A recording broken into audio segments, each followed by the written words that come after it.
as your cover photo? Yeah, look, I got that. Oh, now we're live finally. Right there. No, hey, we're not. It's not letting me go live on LinkedIn. Yeah. Did you get revoked? No, it says I posted too much. It says we're having trouble posting onto LinkedIn. It looks like you've reached LinkedIn's daily post limit. Someone must. What, bro? I'm never giving you my login again, TJ. But no, I do have Dennis Rodman, and I just got this. Shout out Iconic. It's dude, the brand. It's literally it was only like $240. It's like better art than like your shitty art, cheap art. But they got some sweet like stuff. And I saw this and it says misunderstood, and I was like, wow, it's so true. The meaning behind it is Dennis Rodman was actually obviously a stud. But like if you ever like watched that. What the hell was that? The Last Dance or whatever. And he talks about like how he was like this wild party animal, but he also just came to play, right? He never like let up. Like he was always there for the team. And it was like, talks about how he's like misunderstood. I don't know. It's just deep. Yeah.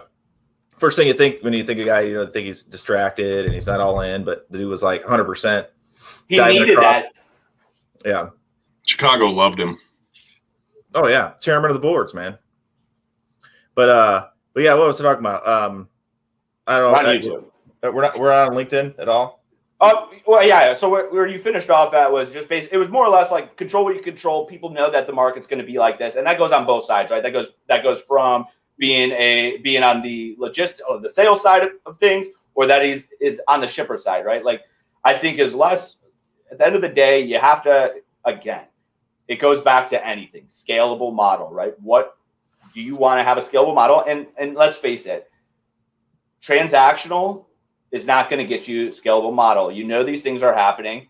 You just do. And I even posted this. It's like, again, I know I'm biased and I believe in the one-stop shop model and it works, but like even put that aside, you have to at least, if you don't want the one-stop shop, at least have a core group of vendors that you're literally talking with. And that's going through multiple departments, right? Because these things happen and it's going to impact your company whether you like it or not, and it could easily be fixed with just a different mindset, right? And that goes on both sides, the shipper, the company, as well as the salesperson. And it's literally explaining things like this and not explaining them just to like scare tactics, I call it, right? It's like how many and you talked about it's picking up the phone, not necessarily even picking up the phone. It's like if you're going to put, hey, this is what's going on. Like, I don't even really get with international. I got a guy that helps me with that. But like, so international, I see all these I don't know, containers, right? They'd be talking about, but nobody offers, well, this is what I would do, right? This is what we could offer. This is what you could do to help your company. It's just like, hey, listen, capacity is at its highest.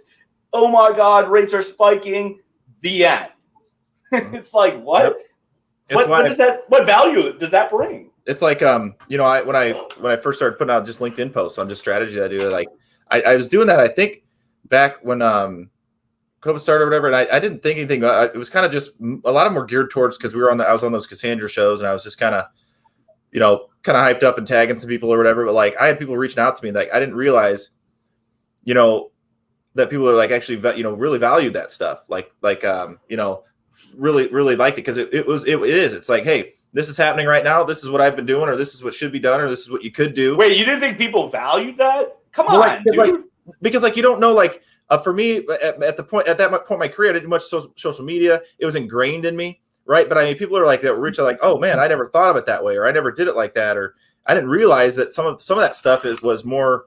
There's how many different ways there are to do it out there, and how many people were taught the wrong way, even. You know what I mean? And so that's why I was like, oh shit, this is actually. People really. I mean, the industry is like. I mean, here's the thing: it's like because again, it goes back into like I was so used to just one-stop shop that I thought everybody did it like that. So then I was exposed differently that there's a lot of transactional, and then again, this pandemic really did separate a lot of people, right? And it's like it showed that people are so closed-minded. Like you could tell someone, give them a playbook, right, and show them, hey, this works, and you don't. Giving opinions is not a bad thing, and it doesn't mean like that person's that business is going to give me all of it or whatever it may be. But it's like having an opinion is a lot better than just not having an opinion, right? Yep. Just to literally learn. And I think a lot of people, it just again what value are you bringing? It's like, okay, like that's what I even said to you guys about this like podcast or this show. I was like, what?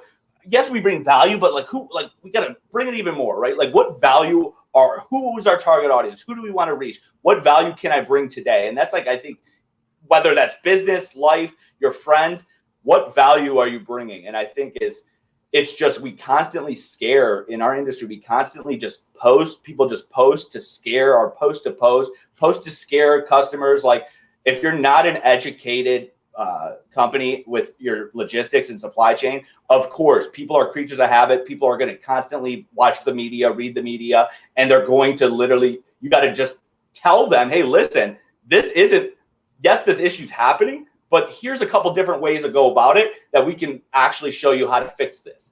And it's going to, again, it's giving them options to say, hey, yes or no. I think a lot of people appreciate someone that can literally at least offer them a couple different opinions versus, and again, it's mostly if they don't go with you, listen, I appreciate that. I actually do see it that way, but we're not going to do it. That's great. But it's like, guess what? They'll be back. Now where are you going? No, they'll be back. They may not go with you now. They'll be back. I'm working on this one, right? And it's like, second round, I still haven't got it, but it's coming, right? I can see it because he keeps asking me questions about his one vendor that's all in with a 3PL is fucking up. And it's fucking up. And now I'm like, and again, I always say is don't expect anything back, right? Give value without any expectations back. And guess what? Worst case scenario, you get to go feel good that you helped someone out, right? Best case scenario, they're going to come around eventually because that they're coming to you for a reason. They're coming to ask you questions for a reason. Pretty soon you become a go-to guy, and then pretty soon they look at themselves and they're like, why am I not using this go-to guy that I've been trusting? Yep. Yeah, I think it's key. It's just constantly staying in front of them. And you say you're going to do, I don't know. I mean, I feel like if you're going to say you're going to do something, you do it. And if you end up landing it, you don't. But at the end of the day, that action right there is what sticks with them is that, hey, this guy said he was going to do it. He did it. We didn't end up going with him at the time, but we really could use something like that now. The value that it brings just this show, like you said, just being involved in these day to day. I think a lot of people that just do, may not even be a part of their career now. All they do is just the live show or whatever it is. Like they you could tell that they tend to run out of topics, right? And they tend to run out of this. Like we got on last night, started talking about topics. Hell, there was 10 of them that we could have ran with there because we're seeing something different every day, or we're seeing something that pops up, or something hits Mike's mind that works, and then something hits my mind that day that works. I mean, look at this here. So I'm looking at last week's video because I was trying to pull up on YouTube, and see, these are things we don't see too, right? There's a couple comments on it, like people watch this stuff or listen to it after. It's not just live, right? It's on a weekend, or they may have time set aside to listen to it. And this Eric E, he goes, great stuff as always. I've learned so much from listening to the show. Only been doing transportation sales for just over a year. In the last couple of months, I found the show have switched how I look at my prospecting, and I'm taking off. I'm setting meetings with some huge companies, and it's all because of my process and mindset, which I've learned partially from this show. Keep it up. I'm just kidding. I'm kidding. But no, you're right. That's like, here's the thing is, it's like that is, it just goes back to, again, it's value, right? And it's like, I think it's all like,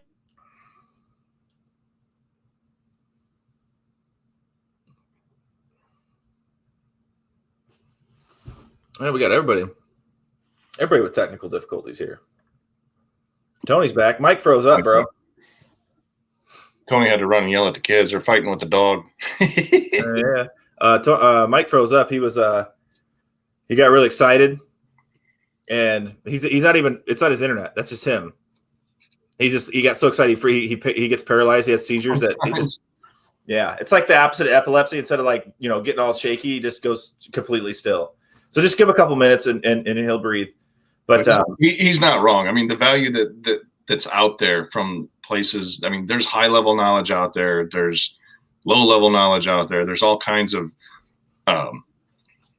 in between, and there's tons of good info out there.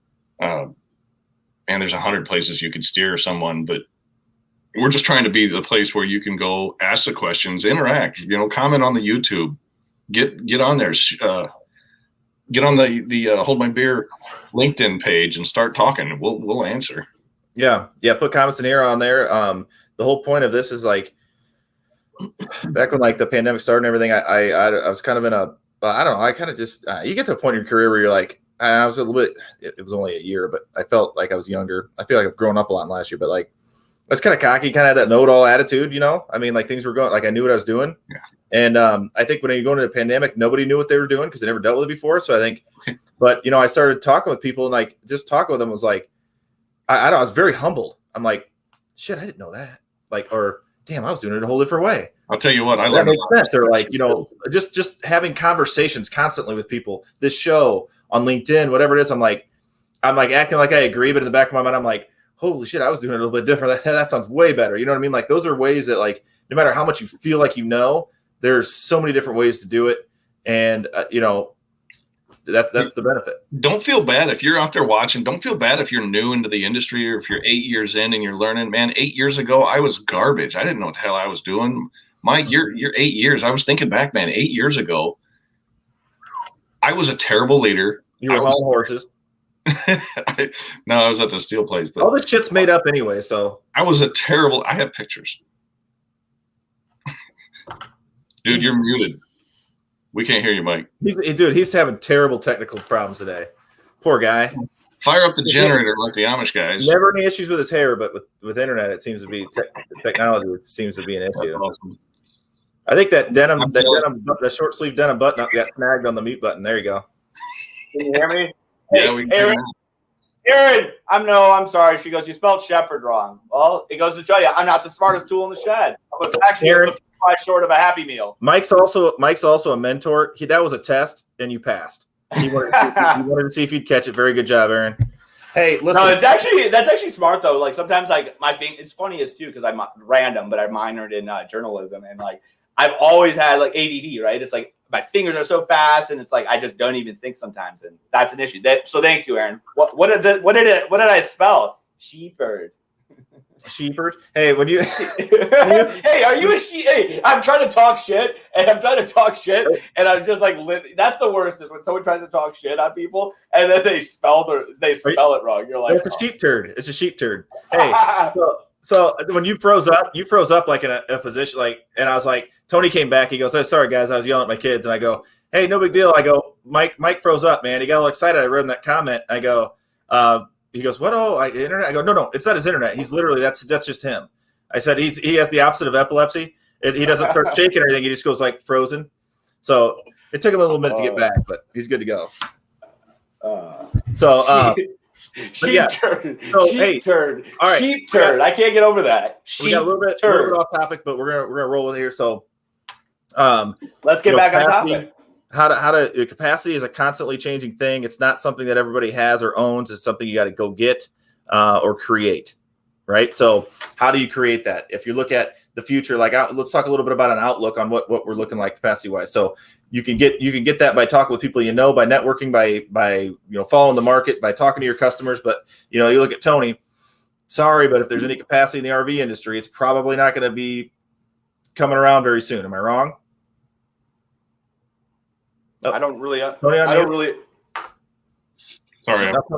No, it ain't coming around anytime soon. Yeah. Tony's booked out till 2029. Oh, hey, we're live on LinkedIn. Exactly. I told you guys. So if you go, wait, I'm looking on your thing here. I don't know, but so yeah, I mean, to your point. I guess my point is that like my outlook to the future is this. I feel as though volume in general, of course, really, really increased. And like Tony said, like there's the same amount of trucks, yes, but there's also, 4 times as much freight moving. I mean, so there's a little bit of difference there, but again, just expose people that didn't have the relationships. But what I'm saying is my prediction here for this next year, moving into the, even to 2022 is that it's going to start to segment. I feel like there's some commodities that are going to continue to rage and continue to ship and grow as much as they are and put out as much volume. And I think some are going to lower. I don't think all of them. And so you may hear from one person saying that it's dropping because that's their niche and that's what they work in. But really, the volume I think is going to stay decently high in a lot of different commodities. And those aren't too hard to to find, because it just look at the basic, consumer purchases and things that are happening just in the country in general. I think one big thing that will really be booming if you're looking for a good commodity to get into is padded stairs. I think we've all seen the demonstration of how hard stairs are to walk up, and I just think that's something that I think they're going to be a big seller. So real quick, it goes back to, like we stated, it goes back to control what you can control, right? And again, it goes to, like, we keep talking about like truck. We're talking about truckload, right? Let's forget about let's just think about market, right? Like what's happening. What's happening in the market, right? You're going to have to realize. David just asked, do you think you're going to see any other new hot commodities though? Yes. I think right now what you're going to see is a ton of 5G. It's gonna really push. So you look at anything involved with Amazon. So whether you're shipping racks for servers, IT equipment, stuff like that. If you're looking at corrugated boxes, anything like that, I think I know right now for sure 5G is gonna be a huge push to 2021. So you're talking like metal for towers, steels, building products, things like that. You look at outdoor recreational activity, like outdoor RVs, right? ATVs, things like that. Boats. Truck. Yep. So real quick though, are we talking about? So let me just talk about this. Is like, why are we talking about commodities? I thought we agreed. Let's talk about solutions on how to solve these things. Mike, this was asked by one of our viewers. I like to answer our viewers' questions. So, anyways, and padded stairs. So. Are you kidding about the padded stairs? Yes. Oh. You never know. It's been a big topic lately. People that were trying to climb stairs and falling down, and bro, I got it on my notepad. Hit up a bunch of companies with padded stairs, or start the company. Just saying, or escalators. Those are easier. Oh my However, God. if you fall down an escalator that's going up, you're going to fall for a lot longer. You usually would. That's just physics, Tony. Great. I have a funny feeling the people that don't control the controllables are definitely the ones that are really thinking that padded stairs are taking off. Or they just don't know how. We don't talk politics, but if we did, they would just they wouldn't they just don't know who actually fell down. Watching the news, you'll be more happy. Hell no. That's something I try to stay away from that. I can't even do it. Yeah, I just have too much. I'm just too logical. So when I hear the media, I'm like, it's so unlogical that it drives my head nuts. And so I like, it's best I just turn this off and throw on some, Always Sunny in Philadelphia and call it a night. You know what I mean, Tony? Little Ice Road Truckers. That was a great show back in the day. Tony, do you think DVDs are going to make a comeback? Yes or no? No. All right, moving on. Mike, what do you got? I think we were talking about LTL. What are you seeing? I mean, again, there's missed pickups. It's just everything's backed up. And again, it goes back to controlling what I can control, right? Now do I have those relationships? I build those relationships with the companies that I work with, and I'm able to say, hey, listen, we're having some issues right now. Let's control what we can control. And what we can control is, can we move shipment days, right? Lead times, right? Can you give us an extra week to get that dispatched to that carrier so they have it on their board, and my team can continue to call those carriers and say, hey, listen, we already dispatched this. You accepted it. It's going out in a week, and then continuing to follow up, right? Just again, building out or giving a solution to the issues, right? Because let's face it, it's going to happen regardless. I'd rather just be able to get in front of it and have those conversations and let them know, hey, this is happening. I can't control the market. But what I can control is what I do for you and how we can pivot. I just need to, toss these ideas at you. And it's worked. Like I was talking to Tony earlier today. Well, we have more different issues outside of freight, but like I was telling him, I was like, a company that does around $1 million of freight with me in LTL, and majority of it's LTL. And yeah, we're definitely seeing missed pickups, longer transit times. Shit, I'm even getting to where it's like, we got it here in the terminal. It's been here a week.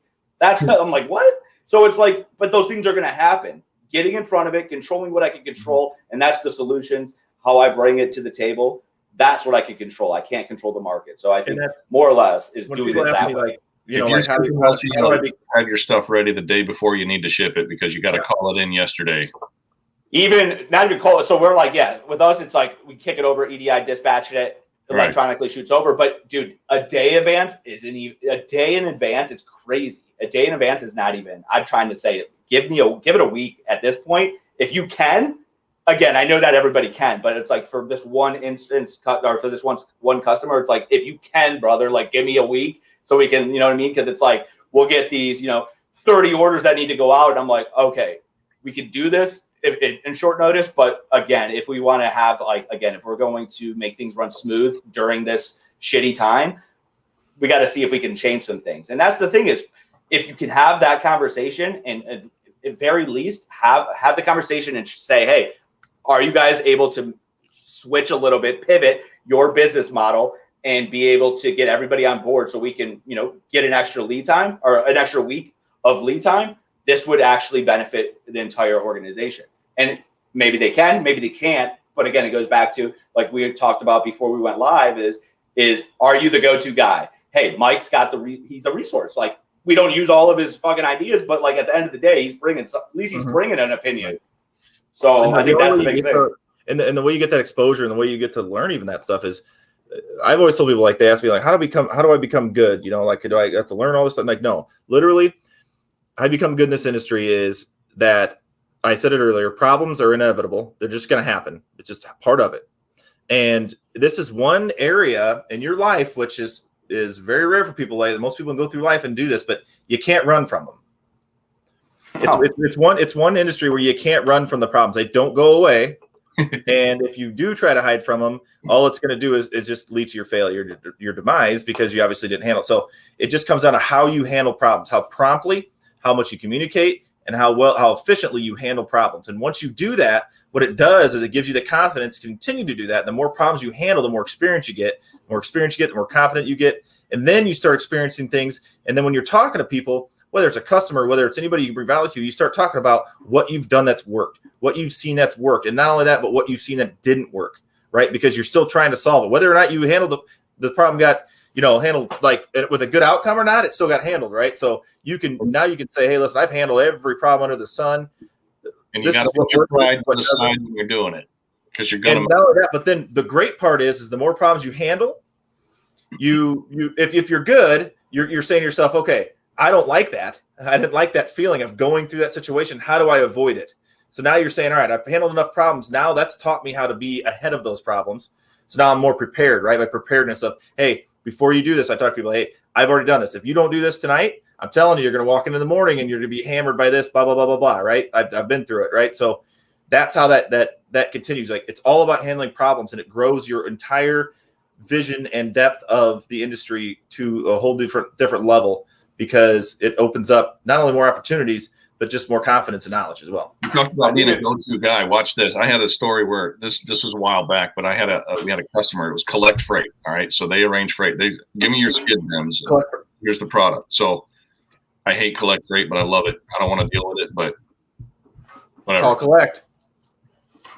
So I give them the DIMs. It's almost volume shipment. They don't realize the difference between volume, which I just learned. I wasn't good at this for long. Like when you got started, Mike, and this is how we learn and grow, is to go through this. But the guy had a volume shipment, and there was one piece on there that was like 260 inches. So there was this one piece that was half the trailer. Then he had 6-7 skids of something else, and he wanted them priced separately. Give me 2 or 3 skids, and then the rest, the 2 or 3 normal pallets, he thought he could ship by himself cheaper, then ship the rest and make 2 LTL shipments. And I advised him, you can do that. Here's your DIMs, whatever. Here's the DIMs of the other ones. My recommendation is to put them together, because you already bought a truck for this half. Put those other ones on there and ride along for free. Are they going to the same destination? Yeah, same customer. He's the freight guy, right? So he knew the buyer. He knew it was all going to happen. Oh, I know. You should have done it. Oh, man. I was talking about. This guy's a champ. Help the sales guy. And, he knew a guy at this LTL company. He was just going to get his hookup in there, and it was all good. So we educated him. I take the inside sales guy, and I give him this advice. I said, tell your guy that he already bought this truck with that 260 some inch product. Tell him to put his 2 skids on there and get it straight from here to there. Done. Not 2 shipments. I know it's 2 POs, but split the freight down the middle if you have to account for it that way. Whatever you got to do, jump through the hoops. A week goes by of him dinking around back and forth. He sends us a BOL for the whole shebang. And I'm like, I told you, if you just listen. Tell me the name of this customer, dude. I'll call. Oh, this was moons ago. Oh, because I was like, yeah, I mean, so, to the point. Tony introduced me to this guy, and I had at one point. Now listen, I like to have conversations with people, but I can always tell when someone is sizing you up a little bit.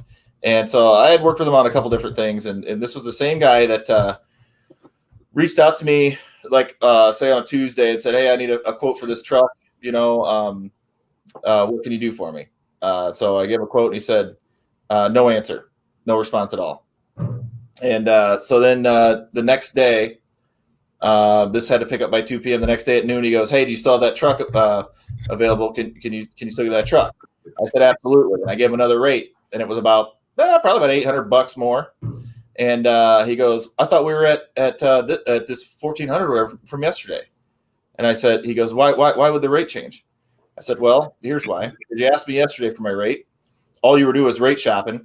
You didn't like it. You didn't even respond to me and tell me any feedback on it. I'm not going to hold a truck for 24 hours, right? You didn't get a better rate, or the guy fell off. He probably fell off, didn't he? And now you're going to come back to me 2 hours before pickup and ask for the same rate? That's not going to happen." And this guy just didn't get it. I mean, every rate I've given this guy, right, or ever talked to him, it's Mr. Freight. He knows what he's doing. Well, I mean, people like that just never get it, right? I mean, I like talk about it. Here's the thing: is these people surround themselves with the same transactional brokers, right? I always say this: it's like, listen, you can go that route, but you're going to get shit. That's just the bottom line. I would never want to work with someone, especially if it was a line item like transportation, that, again, I'm selling a product to a customer that's important. It needs to get there, right? I would never treat it like I just wouldn't, like a transactional auction, is what I said. And it's like, it baffles me. But again, at the end of the day, that's the issue right there. That it stems from nobody's ever putting any strategy in place. And everybody on our end is just talking out of the asses of, hey, guess what? There's market issues. There's this, there's that, there's this, and no solution. So I say, I'll end it with this because I got to get out of here. But be a resource. Don't be an order taker. If you're going to talk about challenges, actually provide solutions, or at least a fucking opinion on what you think you should do. Because at the end of the day, people don't want sheep turds. They want shepherds. Okay. So don't be a sheep. No, don't be a shepherd. Be a exactly. And that's not and that if you want to be if you want to just literally broker, be not a transaction, but if you want to just be even a broker, I'm not saying you got to do managed trans. Be a resource. Be the guy that's literally that broker that, hey, guess what? I'm going to give you solutions and not just say, hey, I pick up the phone on a Saturday. We all do that. We all do that. Trust me. I mean, Tony don't, but that's my take. Control what you can control. It's in LTL. It's don't be truckload too. Truckload. It's a buffalo and cow analogy and truckload, and then yours it's sheep, turd, and shepherd. I hate you, dude. I love it. LTL is always a little bit different, bro. It's just in general. I don't even want to pigeonhole a mode. It's literally control what you control, provide solutions, and the solutions could be anything.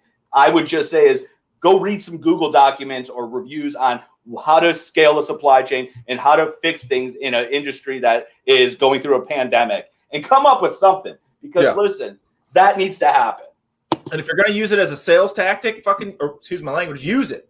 Like, actually do it. Don't let everybody, its capacity's low, so I'm going to use that. Like, hey, I got capacity. I can bring it to you. Then when you bring it in, what are you doing? You're just posting a DAT and taking truck rates? What are you doing? Like, if you're going to sell, you're bringing capacity, what have you done? If I was a shipper right now and people were calling me telling me that, I'd say, what are 3 strategies that you implemented in the last 6 months to allow you to gain more capacity? How have you created that? Like, what have you done? What is a tool? Tell me something I don't know. Don't tell me that you post on DAT, or you got trucks up, or you got 16,000 carriers, or that you're always in the area. F off, right? I mean, nobody gets, right, Tony? I inbound to your customers all the time, even though I'm sitting there in the yard never seeing those trucks. If I was a new rep right now, and again, we've all been there, shit, I'm out. I would literally start focusing on, and I would call someone and just be like, listen, I'd call Tony right now if I had to, if I was new, and be like, listen, I get that you get blown up all the time. I don't want to give you a fucking rate. I don't want to be that guy. If anything I get out of this, can I get 10 minutes of your time just to fucking pick your brain and, again, learn a little bit. Just start learning some things from, again, I talk about executive leadership, but I learned the most about actual transportation from shipping managers, logistics managers, people like in that nature. Like, I just think is like, what I would say is to new salespeople, solve business challenges. Stop worrying about these masses of posts about like the market. Like, let's face it, you don't need to be focusing on capacity crunches and all that shit, because to some degree it's irrelevant, right? I would just focus on what is X ABC company's challenge right now. Yes. And it might not be capacity. The last two that I've landed. Matter of fact, one was a day, one was for brokers, one was for assets.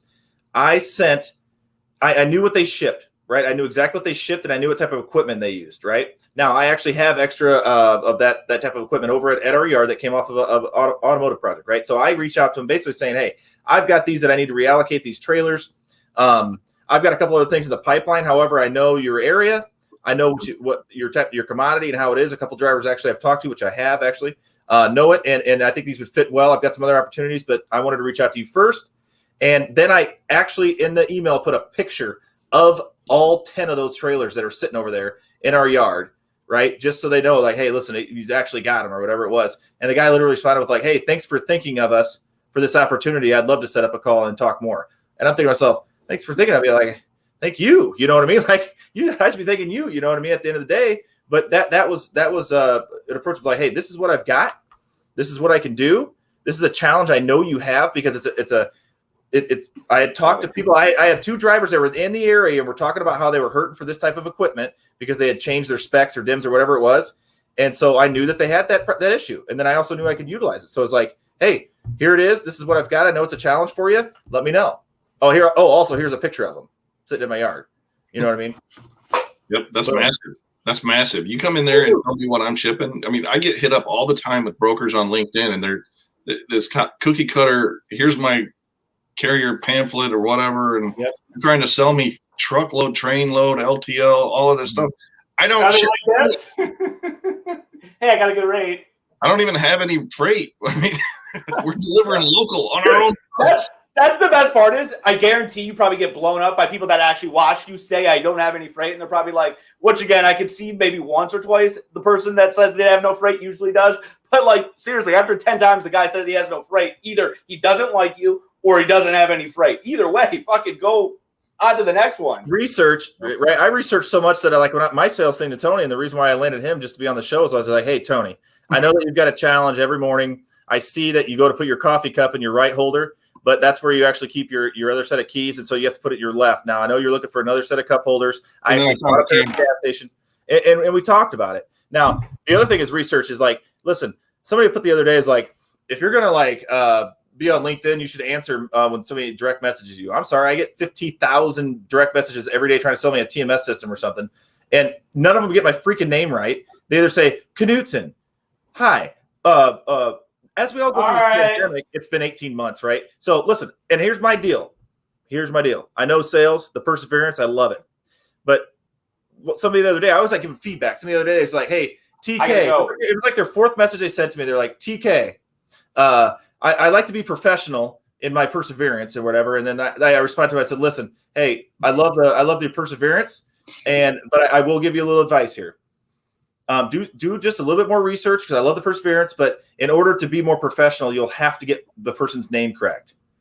I think that's step one in being professional is getting the person's name correct. You know, because it just drives me nuts. It's like there's no better way to tell somebody you didn't do any research on them if you can't even get their name right. I mean, it's on my profile.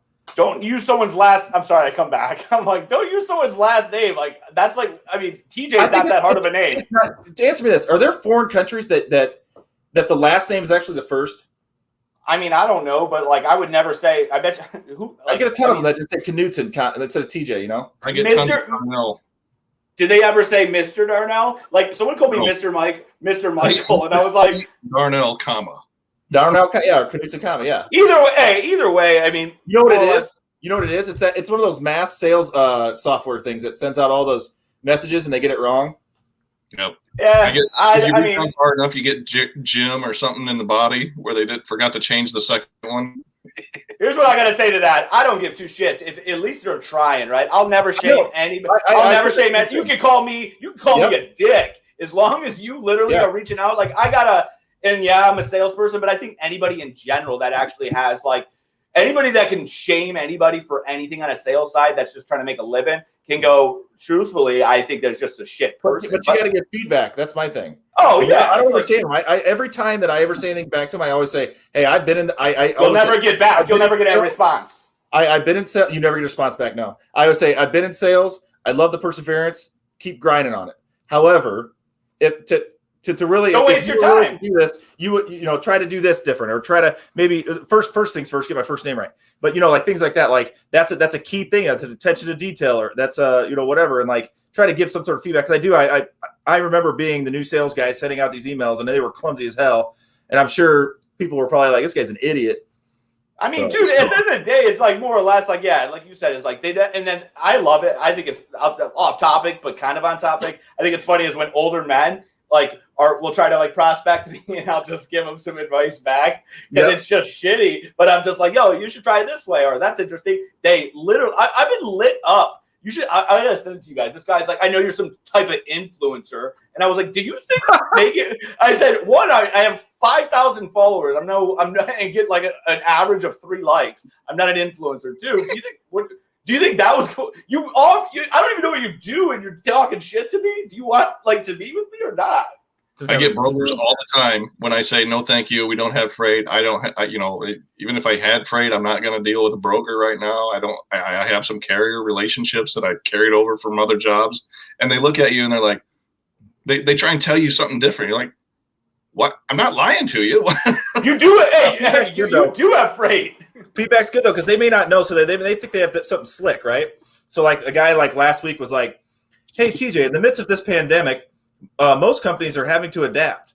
We can help you in adapting." And I said, so I responded back to him. I said, "Hey, honestly, when this thing first started, great approach.